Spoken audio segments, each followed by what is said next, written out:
You already know what the uncanny valley is. You felt it. That specific crawling wrongness when something looks almost human, but not quite. The CPR dummy with the painted on smile. The animatronic at the theme park whose eyes don't track quite right. The AI generated face that's beautiful until you look at the teeth. The term has become so embedded in our vocabulary that it shows up in movie reviews, product design briefs, and think pieces about AI. Everyone uses it, and everyone agrees it's real. There's just one problem. The scientist who invented the concept never tested it. He made a guess, drew a graph with no data behind it, and published it in an obscure journal, and then for decades, almost nobody noticed. When the idea finally caught on, it spread not because the science was solid, but because it felt true. And when researchers actually tried to verify it, the results were a mess. This is the story of one of the most influential ideas in robotics, animation, and AI. Where it came from, what the science actually says, and why the truth is stranger and more interesting than the simple curve on a graph. In 1970, a Japanese robotics professor named Masahiro Mori published a short essay, it was 2 pages, in an obscure Japanese energy industry journal called Energy. The essay was called Bukimi no Tani, which is translated to the Uncanny Valley. Mori was not attempting a rigorous scientific paper. By his own admission, the essay was more of a philosophical piece than an empirical piece, closer to a cone than a study. He was thinking out loud about how humans might emotionally relate to robots as they become more sophisticated. His central observation was this: as a robot becomes more human-like, people's affinity for it generally increases. A simple mechanical arm feels neutral.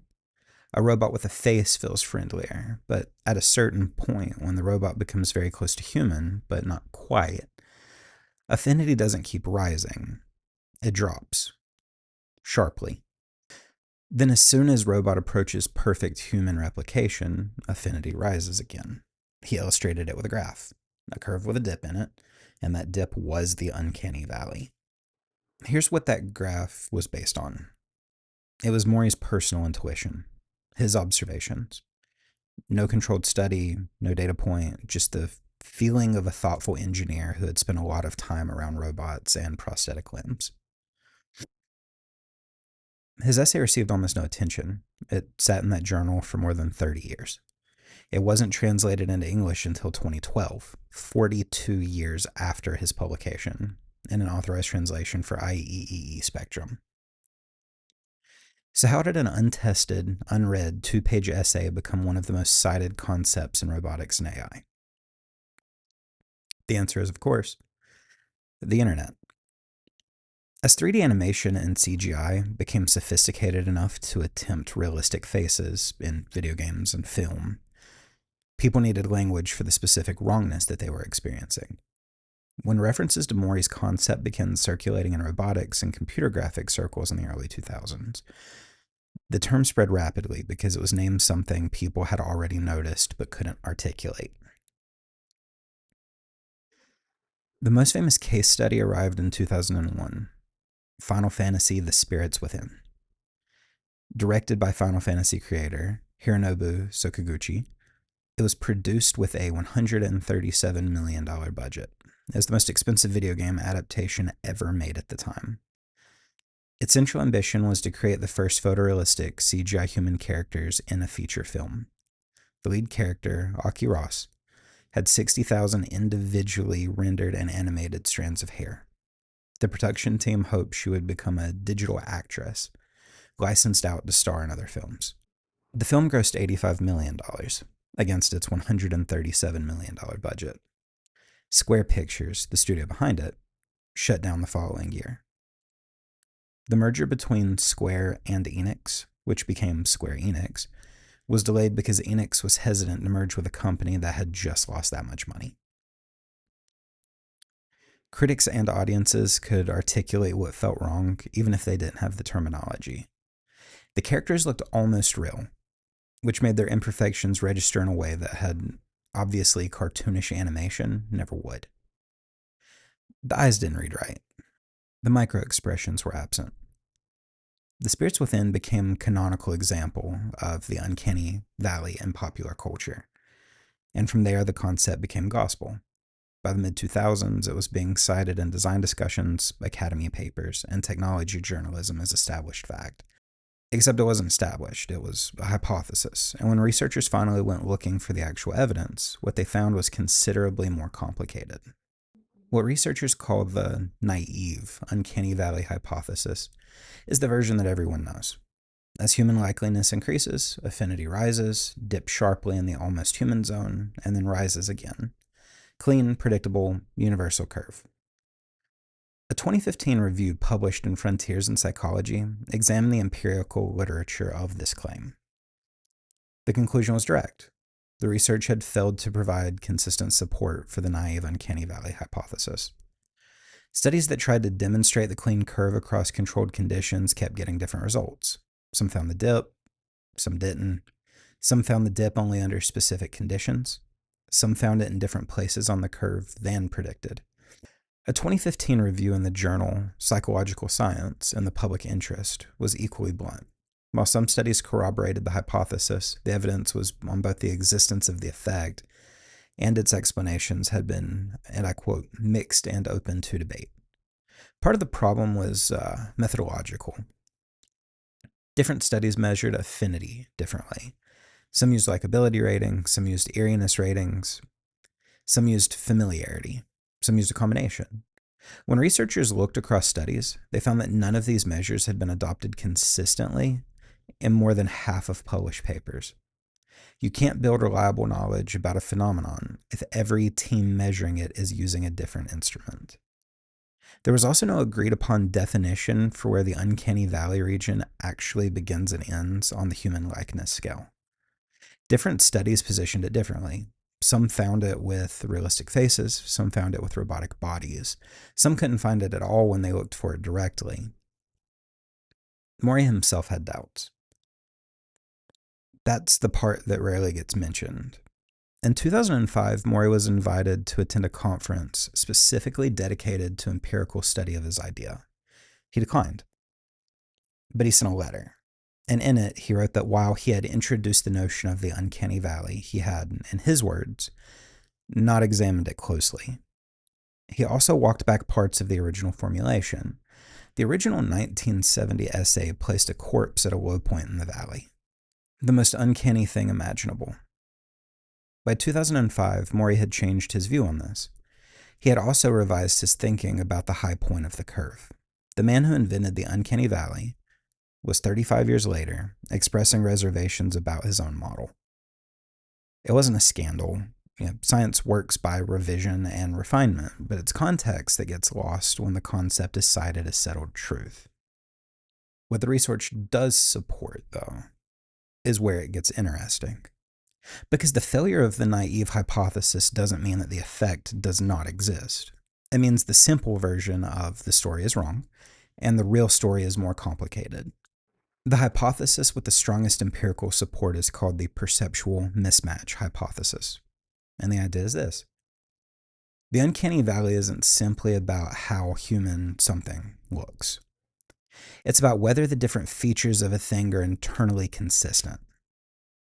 When something looks human but moves like a machine, or has a human face but in human proportions, your brain detects the conflict. The conflict is what generates the feeling of wrongness. This was tested directly. In a 2011 fMRI study from UC San Diego and the California Institute for Telecommunications and Information Technology, researchers showed subjects videos of a real human, a mechanical-looking robot, and a humanoid android while scanning their brain activity. The biggest difference in brain response showed up specifically for the android, and the location was telling. The heightened activity appeared in the parietal cortex, on both sides of the brain, in the regions that connect to the visual cortex's body movement processing areas, with the motor cortex's mirror neuron regions. The research described what they were seeing as evidence of mismatch. The brain's prediction system had built an expectation based on the android's human appearance, and that expectation was violated by its non-human movement. The brain lit up specifically because the appearance and the motion didn't compute together. This was later confirmed with the EEG, which showed an N400 response, which is a brain signal that's associated with violated predictions, specifically for the android condition. The brain was treating the mismatch like a semantic error, like encountering a sentence where the grammar is right but the meaning is wrong. The lead researcher on the fMRI study, Aisha Seguin, summarized it precisely.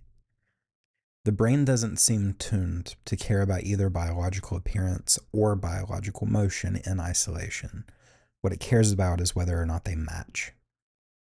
If the uncanny valley were purely a learned cultural response, something humans develop through exposure to media, through expectations about what robots look like, you would expect it to be absent in other animals, and you would expect it to vary significantly across cultures. A 2009 study published in the Proceedings of the National Academy of Sciences tested this by showing 5 macaque monkeys a series of images. Unrealistic synthetic monkey faces, realistic synthetic monkey faces, and real monkey faces. Their gaze was tracked. The monkeys preferred to look at the unrealistic synthetic faces and real faces. They avoided the realistic synthetic faces, the almost but not quite right ones. The effect that humans report when looking at CGI characters, the monkeys had shown when they were looking at computer-generated monkeys. This was the first demonstration of uncanny valley type response in any non-human animal. The researchers from Princeton's Neuroscience Institute concluded that whatever mechanism produces this response, it predates human culture. It's likely shared with the common ancestor of old world monkeys and humans, which puts evolutionary origin at least 25 million years. That doesn't confirm the naive uncanny valley hypothesis, but it does suggest the underlying perceptual machinery is ancient, deep, and not something you learned by watching too many Pixar movies. There's a complication the simple narrative doesn't have room for. The uncanny valley effect, where it can be found, appears to be modulated by culture and experience in ways that Mori's original graph just doesn't account for. A cross-cultural study comparing Japanese and Norwegian participants found measurable differences in how each group responded to near-human faces, specifically along racial lines. Japanese participants showed stronger uncanny responses to East Asian faces that had been subtly modified, while Norwegian participants showed stronger responses to modified European faces. The researchers attributed this to differential exposure. You have more finely calibrated expectations for faces you encounter more frequently, which means more sensitivity to small deviations. This has a significant implication. The uncanny valley is not a single fixed threshold. It is, at least partly, a function of familiarity, which means the valley is in a different location for different people, depending on what they're used to looking at. It also raises questions about exposure and adaptation. People who grew up with video games have seen more near-human CGI than any previous generation. Does that move the threshold? Does repeated exposure to the almost human raise the bar for what triggers this response? The research on this is still developing, and the honest answer is, we don't really know. So if the naive uncanny valley, the simple dip in a curve, doesn't hold up as a universal law, then what does the evidence actually support? The picture that emerges from the research is something more like this. Human beings are extraordinarily finely calibrated social detectors. We evolved in environments where accurately reading other humans, their health, their intentions, their emotional state, their identity, was a matter of survival. That calibration is deep, fast, and largely automatic. When something activates that social detection system by looking human, moving humanly, making human-ish sounds, it triggers a set of very specific expectations. And when those expectations are violated, the mismatch produces a response that registers as aversion, wrongness, or unease. The valley isn't really a dip in an affinity curve. It's the activation zone of a very sensitive error detection system that was never designed to evaluate robots. When something falls into that zone, your brain doesn't evaluate it as a machine doing a decent impression of a human. It evaluates it as a human who has something wrong with them. That reframe is extremely important. The uncanny feeling is not about the object being too artificial. It's about your brain filing it under human and then immediately finding things that don't fit with the file. In 2025, this is no longer a theoretical problem for roboticists. It's a live engineering and product design challenge. AI-generated faces, AI voice synthesis, digital avatars for customer service, synthetic presenters in media, robotic companions for elderly care. All of these operate in or near the zone where the perceptual mismatch effect is most powerful. And the research suggests that getting closer to human realism is not automatically better. Under the right conditions, greater realism that still falls short of perfect can produce a stronger aversion response than something more stylized. The practical implication some designers have drawn is the stylized escape route. Deliberately making characters more cartoon-like sidesteps the problem by never activating the detection system in the first place. Pixar characters don't trigger the uncanny valley response, not because they're bad at looking human, but because they don't try. They're clearly not human, so your calibration system never engages itself. The other path is the perfection angle, getting close enough to human realism that the residual errors fall below the threshold of detection. This is where AI-generated imagery is actively pushing. And the research suggests this path has a very steep cliff. A small amount of residual error, where everything else is near perfect, may produce a stronger wrongness response than a larger error in a less realistic setting. That leaves a philosophical dimension that Mori himself, who was as much a Buddhist thinker as he was a roboticist, was interested in, and that the scientific literature largely sidesteps. The uncanny valley, whatever it is precisely, seems to be pointing at something real about how humans perceive and relate to things that claim membership in the category of person. The wrongness isn't just aesthetic, it carries a moral weight. Something that looks almost human but isn't triggers, at some level, questions about what it deserves, whether it can suffer, and whether you owe it anything. That's not a question that science can answer, but it's worth sitting with. Because as the technology that generates near-human faces, voices, and behaviors becomes ubiquitous, whether it be in entertainment or caregiving, companionship, the question of how we relate to things that look back at us becomes less hypothetical by the day. So, is the uncanny valley real? The honest answer, the naive version, the clean universal curve that every explainer video draws, is not well supported by the evidence. It is a hypothesis built on intuition, spread by cultural resonance, and treated as fact before the research caught up. What does appear to be real is the underlying perceptual phenomenon. Humans have an extraordinarily sensitive error detection system for things that look like people, and when something activates that system and then fails to meet its expectations, the result is a specific kind of aversion. That effect has been measured in brains, it's been observed in monkeys, and it appears to predate human culture by tens of millions of years. But the effect is not simple, it's not uniform, and it's not fully understood. It varies with culture. It varies with individual experience, and it depends not just on how human something looks, but whether its different features are internally consistent. The valley is not a fixed location. It is a dynamic threshold that shifts based on what you've been exposed to and what your brain has been trained to expect. Mori drew a curve with no data. The data that followed made the curve look messier, more conditional, and more interesting than he imagined.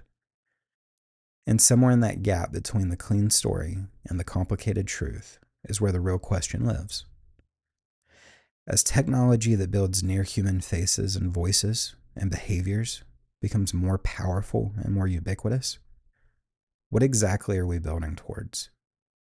And what does it mean that something 25 million years of evolution installed in us keeps firing in protest?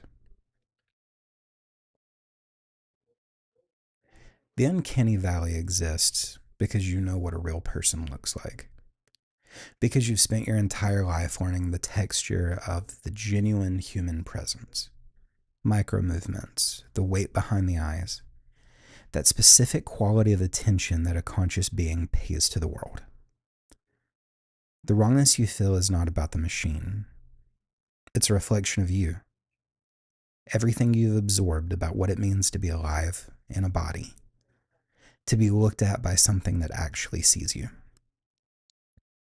That feeling, that recoil, in a strange way, is one of the most human things about you. The question is whether we'll still have it once the machines get good enough, and whether we'll even notice when it's gone.